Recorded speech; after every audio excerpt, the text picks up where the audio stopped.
ବଡ଼ ମାୟାବୀ ଜୀବ ନୁହେଁ କାହାରି। ଦିନେ ନା ଦିନେ ଶରୀରରୁ ଯିବ ବାହାରି। ଶରୀର ପଡ଼ିବ ଖାଲି,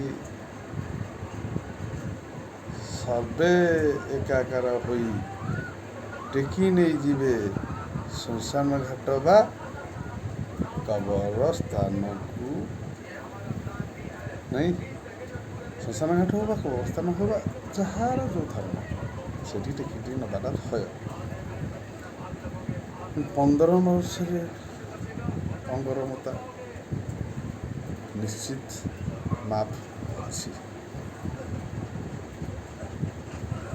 ସ୍ୱାଦିଷ୍ଟ ରେଷ୍ଟୁରାଣ୍ଟ, ସ୍ୱାଦିଷ୍ଟ ଖାଦ୍ୟ ଢେର ଅଛି।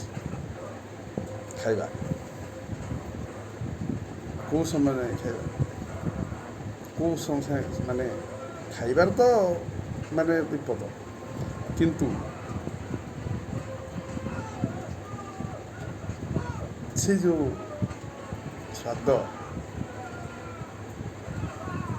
ସଦାଳ ସ୍ୱାଦ, ନାଭି କମଳ ହେଲା, ନାଇଁ, ନାଭି କମଳରୁ ରୋଗ ସୃଷ୍ଟି, ଗ୍ୟାସ, ଇଏ ହେଲା, ସେ ହେଲା, ଅମୁକ ହେଲା, ସମୁକ ହେଲା, ଆଉ କେଉଁଠି?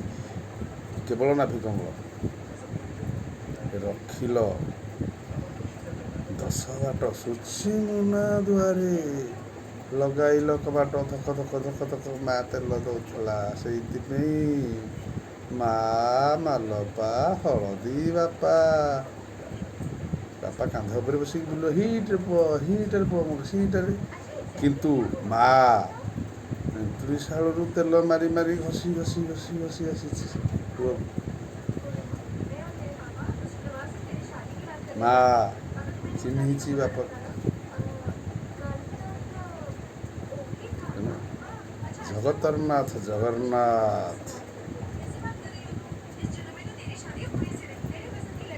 କୋପ କଲେ ନା କେହି ବର୍ତ୍ତି ନାହାନ୍ତି, କି ବର୍ତ୍ତିବେ ନାହିଁ। ଜୟ ଜଗନ୍ନାଥ।